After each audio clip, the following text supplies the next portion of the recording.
മലയോരപാതയുടെ ആദ്യ റീച്ച് തുറക്കുമ്പോൾ നെഞ്ചുകിരിച്ച് അഭിമാനപൂർവ്വം നിൽക്കാൻ കഴിയുന്ന കുറേയേറെ മനുഷ്യരുണ്ട് കോടഞ്ചേരി കക്കാടംപൊയിൽ ഭാഗങ്ങളിൽ. റോഡ് 12 മീറ്റർ വീതി കൂട്ടാൻ സൗജന്യമായി സ്ഥലം വിട്ടുകൊടുത്തവരാണ് അവർ. ഭൂമി ഏറ്റെടുക്കൽ അങ്ങേയറ്റം ശ്രമകരമായ കേരളത്തിൽ നിന്നു തന്നെയാണ് ഈ വേറിട്ടൊരു മാതൃക. കർണാടക അതിർത്തി പ്രദേശത്തു നിന്നും തമിഴ്നാട്ടിലേക്ക് മലയോര മേഖല വഴി ആധുനിക നിലവാരത്തിലുള്ള പാത വികസിക്കുന്നത് സംസ്ഥാനത്തെ ടൂറിസം വ്യവസായ മേഖലയെ സഹായിക്കുമെന്നാണ് പ്രതീക്ഷിക്കുന്നത്. പൊതുമരാമത്ത് വകുപ്പ് നിർമ്മിക്കുന്ന മലയോര പാതയുടെ കോഴിക്കോട് ജില്ലയിലെ ആദ്യ റീച്ചാണ് ശനിയാഴ്ച തുറക്കുന്നത്. ചെലവ് 195 കോടി. 34 കിലോമീറ്ററാണ് കോടഞ്ചേരി കക്കാടംപൊയിൽ റീച്ച്. ജനങ്ങൾ സൗജന്യമായി വിട്ടുകൊടുത്ത ഭൂമിയിലാണ് 12 മീറ്ററായി റോഡ് വികസിപ്പിച്ചത്.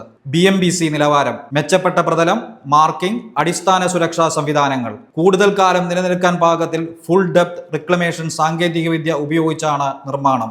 1166.27 കിലോമീറ്റർ നീളത്തിൽ ആലപ്പുഴ ഒഴികെയുള്ള 13 ജില്ലകളിലൂടെയാണ് മലയോര ഹൈവേ വിഭാവനം ചെയ്തിരിക്കുന്നത്. കർണാടക അതിർത്തി പ്രദേശത്ത് നിന്നും തമിഴ്നാട്ടിലേക്ക് മലയോര മേഖല വഴി ആധുനിക നിലവാരത്തിലുള്ള പാത വികസിക്കുന്നത് സംസ്ഥാനത്തെ ടൂറിസം വ്യവസായ മേഖലയെ സഹായിക്കുമെന്നാണ് പ്രതീക്ഷിക്കുന്നത്.